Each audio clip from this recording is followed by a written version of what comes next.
سامعین کرام، انسانی نفس خواہشات کی اماجگاہ ہے۔ ہر طرح کی بری خواہشات اور بغیانہ خیالات اسی میں پیدا ہوتے رہتے ہیں، اور یہی انسان کو اللہ تعالیٰ کے احکامات کی نافرمانی کے متعلق ابھارتا ہے، اور یہی شہوت کے وقت حیوانوں جیسی حرکتیں کرتا ہے۔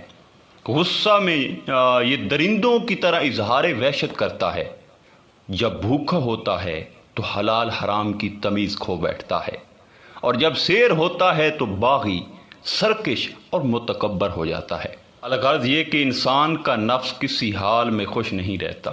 انسان کو ہر وقت روز بروز نئے فتنوں میں مبتلا کرنے کے در پہ رہتا ہے، اور جو اس کو قابو میں لاتا ہے اور اس کا علاج کرتا ہے وہی وصال الہی کی منزل تک پہنچ جاتا ہے۔ حضور غوث اعظم سرکار پاک فرماتے ہیں کہ اے بندے، تیرا نفس تیرا قید خانہ ہے، اور اگر تو اس سے نکل آئے تو سمجھو ہمیشہ کی راحت میں تو آ گیا، یہ تیری جنت ہوگی۔ سامعین کرام، آفات نفس میں سب سے بڑی آفت نفس کی غذا اور خوراک ہوتی ہے، جس کی وجہ سے نفس موٹا ہوتا ہے، پھلتا پھولتا ہے۔ جس طرح ایک پودا، اس کو جب ہم پانی دیتے ہیں تو وہ پھلتا پھولتا ہے، اس کا قد بڑھتا ہے، وہ عین جوانی کو پہنچتا ہے۔ اسی طرح غذا سے نفس جوان ہوتا ہے، اور پھر یہی نفس انسانی روح پر غالب آ جاتا ہے۔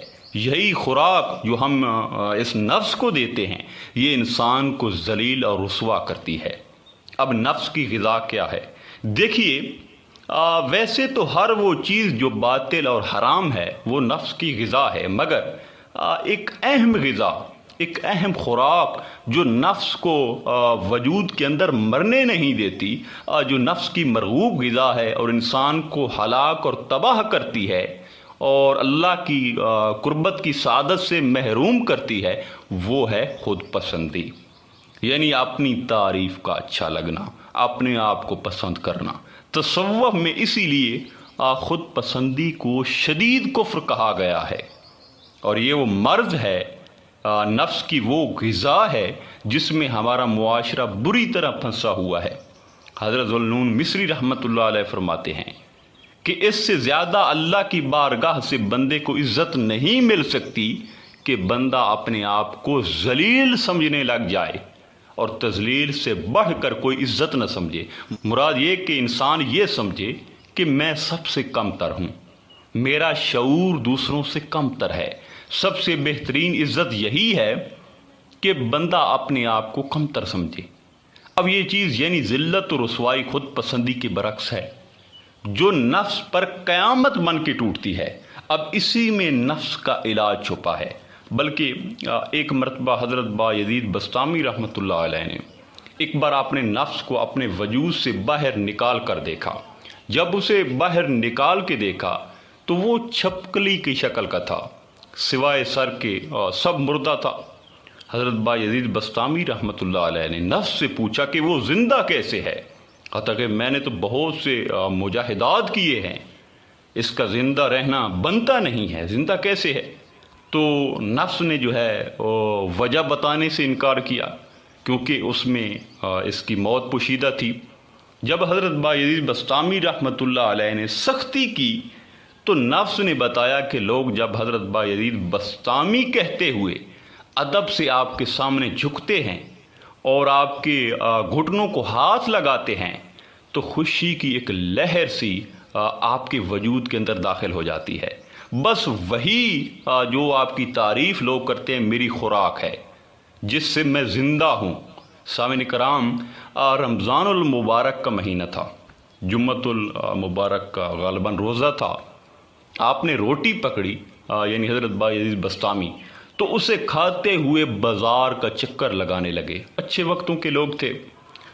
جب آپ نے یہ عمل کیا تو بازار میں شور مچ گیا کہ بایزید بسطامی کیسے بزرگ ہیں کہ رمضان المبارک میں، جمعۃ المبارک کے روزہ میں سر بازار روٹی کھا رہے ہیں۔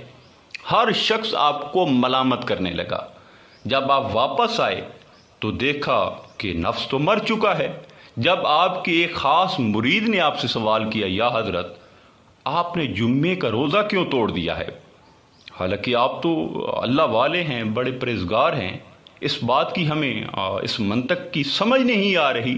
تو سیدنا بایزید بسطامی رحمۃ اللہ علیہ نے فرمایا کہ میں 60 روزے رکھ کر اس کا کفارہ ادا کر لوں گا، لیکن اس نفس کو مارنا بھی تو فرض تھا جو اندر موٹا ہو رہا تھا، تعریف سن سن سن کے یہ مرنے کا نام ہی نہیں لے رہا تھا، بلکہ تعریف سے تو یہ طاقتور اور جواں ہو رہا تھا۔ سامعین کرام، ملامت کی خاطر اہل معرفت ایسے ایسے کام سر انجام دیتے ہیں کہ جن سے روحانی ترقی کا راز پوشیدہ ہوتا ہے، اور نفس کا علاج اس میں اس کی موت ہوتی ہے۔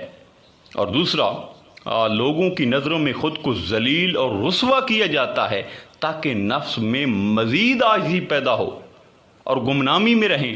الغرض، نفس کی سب سے مرغوب غذا خود پسندی اور اپنی واہ واہ سننا ہے، جبکہ اس کا علاج خود کو لوگوں کے سامنے ذلیل کروانا، خود کو سب سے کمتر جاننا اور عالم ہونے کے باوجود جاہل کہلوانا، یہ ہے نفس کا علاج۔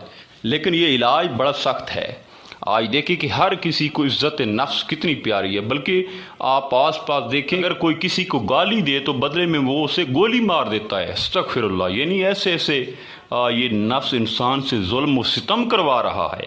تو اس لیے اگر کوئی روحانیت میں کامیاب ہونا چاہتا ہے اور اللہ کو پانا چاہتا ہے، اور وہ یہ چاہتا ہے کہ میرا نفس مر جائے اور مجھے اللہ کا دیدار ہو جائے، تو پھر اسے یہ کڑوا جو گھونٹ ہے اس کا پیالہ اسے پینا پڑے گا، تب کام بنے گا۔ وگرنہ چاہے انسان جتنی ریاضت کرے، عبادت کرے، چلے کاٹے، جب تک انسان خود پسندی میں رہتا ہے اس وقت تک اس کا نفس نہیں مرتا، نہ مرتا ہے اور نہ کمزور ہوتا ہے۔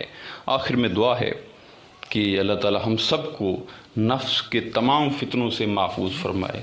انشاءاللہ تعالی ملتے ہیں ایک نئے موضوع میں، تب تک اللہ نگہباں۔